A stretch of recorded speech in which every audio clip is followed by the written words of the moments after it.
You've been on my mind, you've been on my mind. Try not to think about you like all the time. I'm asking myself, where did all the memories go?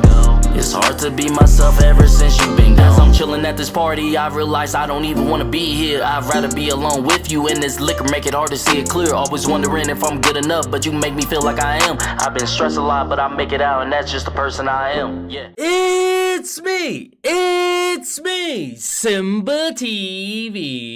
Bang! What is good, YouTube fam? It's your boy Simba coming back here again with another reaction video for you guys today. For today's reaction video, we got MrBallen. They tried to jump over it, so let's jump up in it. Today, we're going to look at 3 places you can't go and people who went there anyways. But before we get into today's stories, if you're a fan of the strange, dark, and mysterious delivered in story format, then you've come to the right place because that's all we do, and we upload 1 or 2 times every week. So if that's of interest to you, the next time the like button has an itch on their back, offer to scratch it for them, but then continuously misunderstand their directions so you never actually itch the right spot. Also, please subscribe to our channel and turn on all notifications so you don't miss any of our weekly uploads. All right, let's get into today's stories.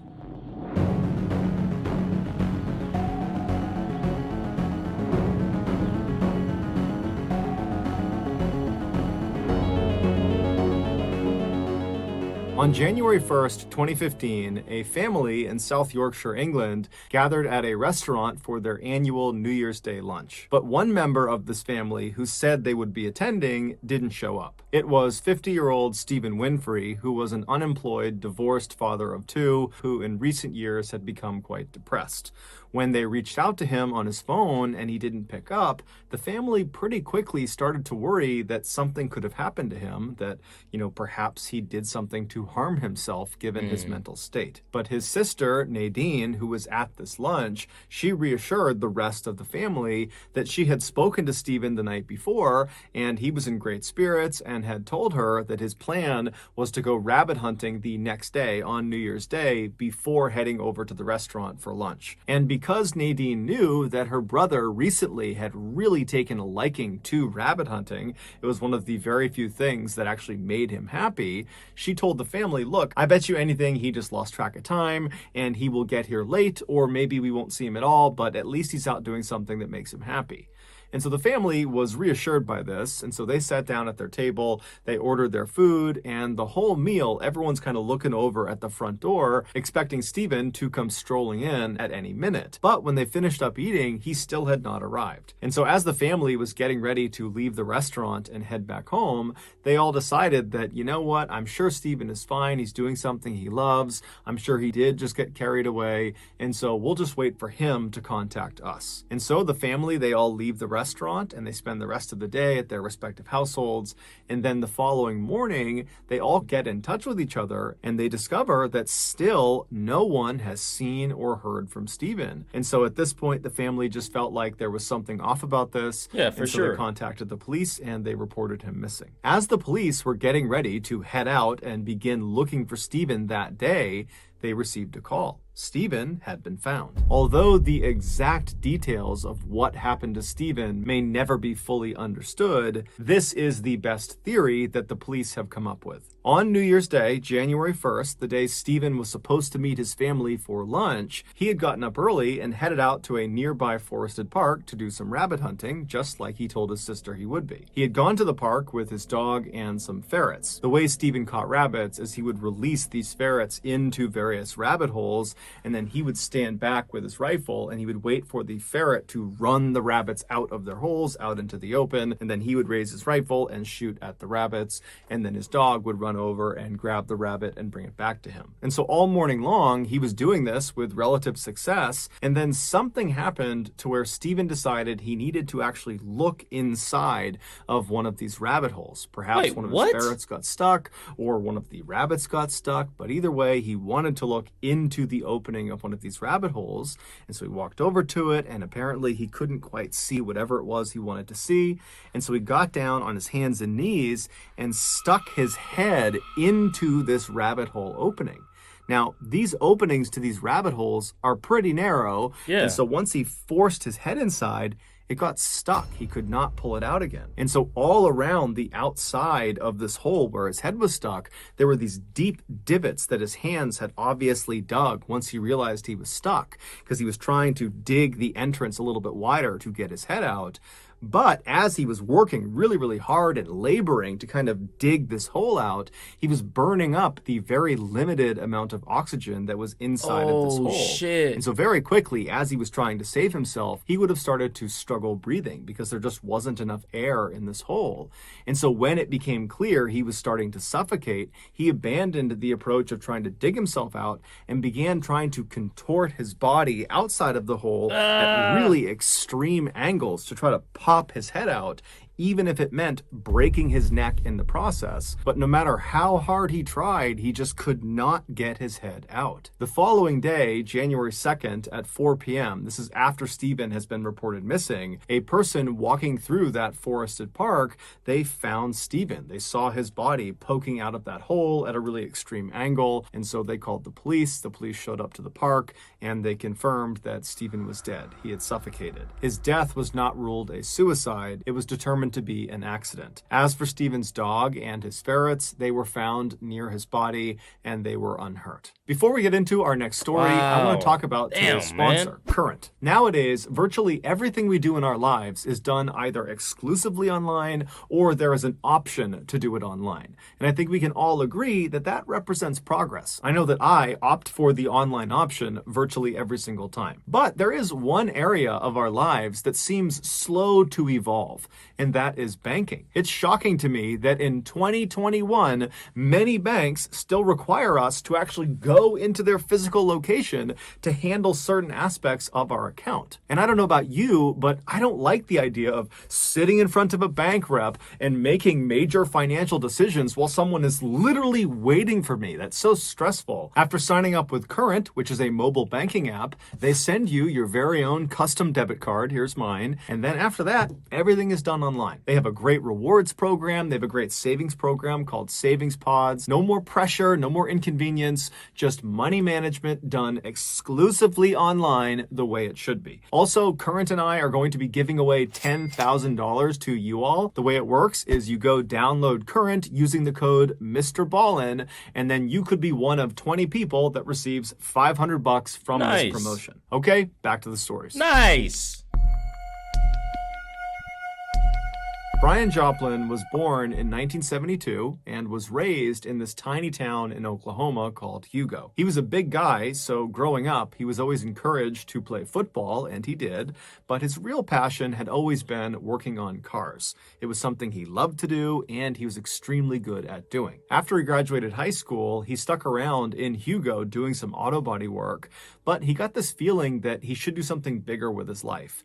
And so in 1992, he decided to enlist in the United States Navy. This was something his family was extremely proud of him for doing, especially his grandfather, who had flown bomber planes during World War II. Following Brian's initial military training, better known as boot camp, he was sent to Aviation Machinist Mate School, which is a military school for military members that teaches you how to be a mechanic for all things that fly. And so after Brian breezed through the school, because he was already a very skilled mechanic, and so it came to him naturally, he was sent to his first duty station out in California. And so he joins his California unit, and immediately he excels, and he becomes one of the very best mechanics at his unit, despite being one of the most junior. And while he was in California, he also met his wife, Belinda. And so over the next several years that he was in California, and then he moved around to Texas and a couple other places, he just continued to shine at work. And at home, he and his wife began building a family. They had 2 daughters. And so by and large, everything in Brian's life was going exactly to plan, until Brian made a terrible mistake.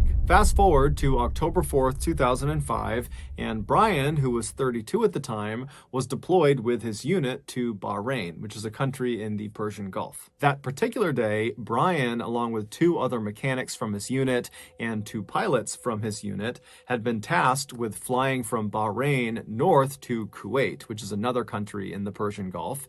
This was a routine flight, about an hour long. It was one they had made several times during this deployment. Brian was not really looking forward to doing it, and neither were the other people that were on this particular flight. But Brian decided the way he would make this trip less monotonous and boring is he would perform the stunt. So Brian and the other two mechanics, they load in the back of this helicopter in the cargo area, so the passenger area of this helo, and the two pilots, they load into the cockpit. And within a couple of minutes, they were 125 feet off the ground, careening forward out over the Persian Gulf at over 120 miles an hour. Brian and the other two mechanics in the back of this craft had elected to keep the back loading ramp that folds up and down to allow people to come in and out of this helicopter. They had decided to keep it down for this flight. So basically, they had this huge opening that just looked straight down to the earth. But this is a very common thing in the military. Lots of helicopters, when they're flying around, have either a side door open or the back ramp down because it provides an incredible view. And more importantly, it provides this amazing breeze inside of the cabin. A few minutes later, when the helicopter is way out over the Persian Gulf, Brian decides now is a good time to do this stunt. And so he looks across at the other side of the helicopter and kind of signals at the other two mechanics. It's super loud inside of the back of a helo, and so there's no way they could have spoken to each other besides with a headset, and they were not about to speak about this stunt over the headset because they didn't want the pilots to know. And so Brian signaled to the other two because they were totally in on his stunt he was about to do, and so they grinned, and one of them pulled out a camera to be ready for what he was going to do, and then Brian disconnected his helo lanyard. So inside of a military helicopter, you'll find all these metal eyelets, these little rings all over the floor, the walls, the ceiling, and these are there in order to attach cargo or strap things down, or to attach yourself, a person, inside of the helicopter.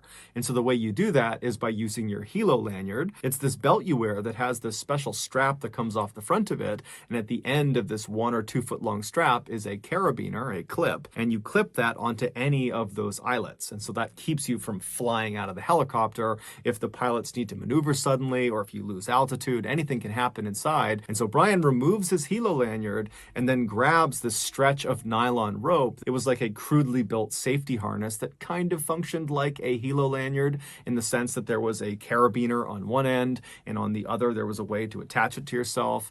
But unlike it being this belt and kind of high-tech system that attached to him, it was really just kind of a slip knot on one end of this 10-foot long line.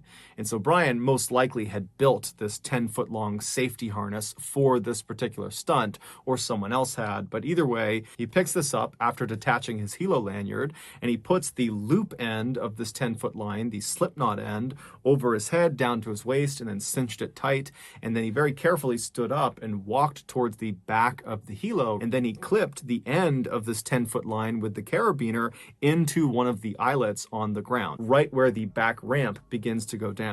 And so once that was in place, he turned and looked at the other two mechanics and gave them one more thumbs up, and then he got down on his hands and knees and he begins crawling backwards down the ramp. And so once he gets to the very edge of this ramp, so literally right behind him is just the open air. At that point, he grabs with his left hand one of those metal rings that are on the actual ramp itself. He gets a firm grip with one hand, and then with his right hand, he grabs the side of the ramp. There's some metal framing there. And so once he had a good grip and he felt confident in it, he kind of slowly lowered his lower half until it slipped off of the ramp. And as soon as it did, the winds outside the helicopter, the 120 mile an hour plus winds, they immediately swept his legs up and kind of held them in the air horizontal like he was flying. And so he's holding on to the back of the ramp, but his arms are kind of tucked up near his chest. But once he feels his legs up in the air, he slowly extends himself. And finally, when they were fully extended,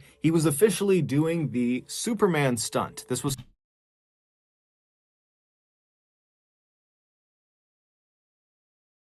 People do dumb shit every day, bro. It don't matter how smart you is, people do dumb shit. Why would you want to even attempt that, bro? What? I'm scared of heights, first of all, so like I don't even like planes and shit like that, but like that's crazy, bruh. was called supermaning what he was doing. And as soon as he was in this position, the other crew members inside of the helicopter, they knew this was it. Let's take some pictures. And so one of them got their camera out and took some pictures of him. And Brian knows he's getting pictures taken. He's holding on as tight as he can. And then after the pictures were taken and Brian looked up and kind of got the thumbs up that he was good, he began trying to pull himself back into the helicopter, but he lost his grip. And as soon as he lost his grip, those 120-mile-an-hour plus winds, they whipped him backwards, and the safety harness that he had strapped around his waist, that's the only thing that caught him from flying away from the helicopter. And so Brian attempts to try to grab the ramp, but it's too far away, and as he's getting pulled by the wind away from the helicopter, that harness that was around his waist, it rides up until it stops right around his chest. And so at that point, he keeps his arms pinned by his side because he doesn't want the harness to slip up over his shoulders, because then he will fall to his death. But because this harness was self-tightening, as he was whipping in the winds, the wind was pulling him so hard away from the helicopter that it was tightening that loop around his chest. And so his chest got so tightly squeezed that it caused him to pass out. And as soon as that happened, his arms that were holding that harness in place, well, his arms went limp, and then the wind whipped his arms over his head, and the harness immediately slipped up over his shoulders, off his head, off his arms, and he went flying 125 feet all the way down to the water below, where he died. There were at least 8 people that were punished for this incident, including the 2 crew members in the back of the helicopter taking pictures, because they were totally in on this. But the details of the punishments were never made public. Wow, man. In the late 1860s, a group of rugged American explorers came out of the wilderness and went straight to a newspaper to tell them about this otherworldly place they had found. And so the newspaper sat down, they got their notepad out, and these explorers start describing this place. And they say, okay, well, it's this huge expanse of wilderness. And in the middle of it, there are all these boiling lakes that are either neon green or yellow or red or all of those. And they're shooting boiling water into the sky. And there are these breathtaking waterfalls and snow-capped mountains, and there are bison and elk and wolves and bears just free roaming the whole area. And so the newspaper, they take all this down, and at the end of it they say, okay guys, well, unfortunately we don't publish fiction. But these explorers weren't lying. They were describing an area that we now know as Yellowstone National Park, which is this massive expanse of wilderness in Wyoming that sits on top of a volcano. And those boiling neon green, red, and yellow lakes really do exist. Those are hot springs, and they are the result of water passing by and making contact with underground magma chambers. Oh, damn. Today, Yellowstone is so popular that every year millions of people go to the park. I want to go. As a result, the park employs hundreds of people year-round to keep up with tourism. Many of these employees are young people, like college students, and in addition to being paid for their work, the park also offers them the ability to live in employee housing, which are basically dormitories spaced all across the park to make it easier to just be on site and do their job. And these dormitories are either free or very low cost. And so these young people typically take up that offer and will stay inside of these dormitories for as long as they're working at the park. And so in 2000, a 20-year-old summer employee named Sarah Hulfers, she was staying in one of these dormitories in the park, and she was in her room when a group of other young employees that were staying in this dorm came down the hall, and they knocked on her door, and they asked her if she wanted to come with them to go swimming. And so Sarah, she had a day off and she wasn't doing anything. And so she said, sure, I'll come with you guys. And so after they all got their bathing suits on and got their towels and snacks packed, they left the dormitories and got into a couple of cars. And then they drove over to this dirt lot that was right up against this huge forest. And so they parked, they got out, and they make their way over to this trailhead that begins in the parking lot and goes straight into this forest. And so they walk down this trail until the trail goes right out of the forest and brings them to the edge of this river. And this river was called the Firehole River. It was called that because the surface of this river steamed, and it gave the impression that this river was on fire. The reason this happened is some of the water flowing through this river would pass by those underground magma chambers,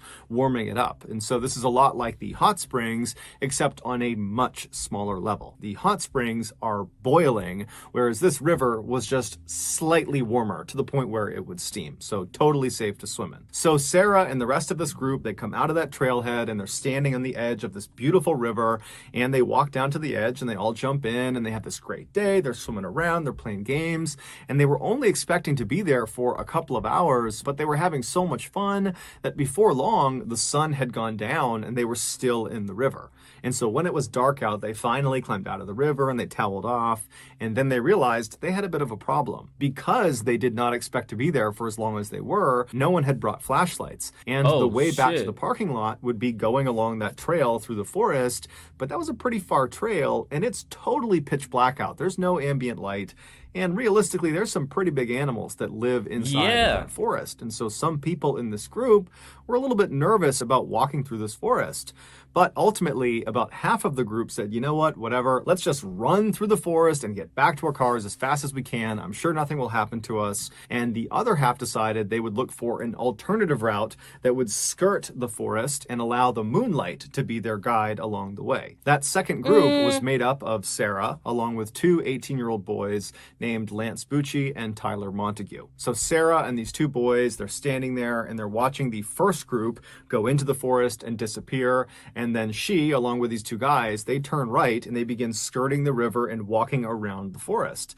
And so they walk downstream with the river on one side and the forest on their left. And they're walking for a while until they see up ahead on their left, it looks like the forest is starting to thin out maybe a little bit. And so they took that as an opportunity to cut left and basically begin kind of going straight towards the parking lot, which was generally off to their left. And so they make that turn, they start walking, and the terrain is relatively open. It's this big open field with a couple of trees here and there. It was pretty easy to navigate, and they felt like, hey, we found a great alternative route. The moonlight's still shining through. We got great visibility, and so they're walking along happy as can be, and then they see there's a couple of streams up ahead. They get to the first stream, and it's not that big, so they jump across it. They get to the next stream, it's still not that big. They jump across that one, and then they get to this third stream, and they realize, you know, it's still pretty small, but it's significantly bigger than the last two. And so if we mistime it, we could fall into it. Now, this was not some huge deal. They were already wet from having gone swimming, but they didn't want to jump in this stream. And so they considered walking off to the right and trying to find an area that was more narrow they could jump across more easily. But they figured they were probably within maybe 100 or 200 feet of the parking lot. They couldn't see it, but they knew they were close. And they really didn't want to go farther and farther away to only have to just jump over this thing anyways. And so they decide, you know what, let's just jump across it. Let's just do it. If we fall in, we fall in. And so the three of them backed up from the stream to give themselves some running room. And then they grabbed hands. And at the same time, all three of them ran forward and leapt across the stream. And they cleared it. They landed on the other side. But the ground they landed on was kind of loose and soft. And so it kind of crumbled underneath them. And they all fell backwards into the stream. In the darkness, this stream had looked like the other two streams they had seen, albeit a little bit larger. And so they were not thinking this could be potentially hazardous if they fell into the water. But it would turn out this stream was extremely hazardous. It was nothing like the other two streams they had encountered. This one was runoff from a nearby hot spring. And so the temperature inside of this stream was 178 degrees Fahrenheit. So it was practically boiling water, and it looked like it was shallow, but in fact, this stream was 10 feet deep. And so when this trio fell into these scalding waters, they let out blood-curdling screams. And the other group that had ran down the forest path, they had got to the parking lot and were waiting for them. And so they hear this scream, and they just take off running in the direction of the screams. They cut right through the forest, and they come out to that field, and they find Lance and Tyler are on the edge of the stream, desperately trying to pull Sarah out of the water. And so the parking lot crew, they run over and they grab Sarah, they pull her out. They don't really know what's happened. They don't know this is some boiling stream, but it very quickly dawns on them when Lance and Tyler and Sarah just continue to scream outside of the water that something is horribly wrong. And so one of the people in the parking lot crew, they take off running, they go into one of their cars and they drive and they get help. And not that long after, a helicopter would arrive and it would take Sarah, Lance, and Tyler to a nearby hospital. It would turn out Lance and Tyler, when they fell into this water, they they only submerged up to their necks, and as soon as they hit the water, they immediately turned and got themselves out again. So they were only in the water for maybe a second or two. And these things ultimately saved their lives, although they did still have burns over almost their entire bodies. They had to go through dozens and dozens of surgeries and years of rehab, and they had to pay all this money for medical bills. So it was not a smooth course after they got pulled out, but they lived. As for Sarah, she was not as lucky. When she fell into the water, she completely submerged. Her head, her body, all of it went under the water, and then she just could not get herself out again. And so she stayed in the water much longer than the guys did. When she was admitted to the hospital, despite the fact she was talking and conscious, the doctors very quickly realized they had a big problem with her. A third-degree burn, or a full thickness burn, is when the outer layer of skin gets destroyed and also the inner, deeper tissues of the skin also gets destroyed, including the cells that are responsible for reproducing skin. And so if you get a third-degree burn, that part of your body will not heal on its own. You literally have to get a skin graft. And a skin graft is effectively a skin transplant. They will take other sections of skin from your body that are unburned, and they will place them over that site where you have the third-degree burn. But when Sarah was wheeled into the operating room, it was determined that she had third-degree burns on 100% of her body. So there was no unburned skin to use for a skin graft. Her whole body was ruined. And so despite their best efforts, Sarah would pass away 15 hours after arriving at the hospital. A year later, Lance's family would sue the National Park Service for not having put up a sign near that particular stream to warn people of its dangers. But that lawsuit was tossed out because it was determined that the trio, Sarah, Tyler, and Lance, had chosen to walk off trail in a known thermal area, and so they were being negligent, not the park. So that's gonna do it, guys. If you found this... Damn, man, that's wild. Rest in peace to that girl, man. That's crazy. If you guys like this video, go ahead and hit that thumbs up button for me. Thank you guys for commenting, sharing, and subscribing, and I'll see you guys next time. Peace.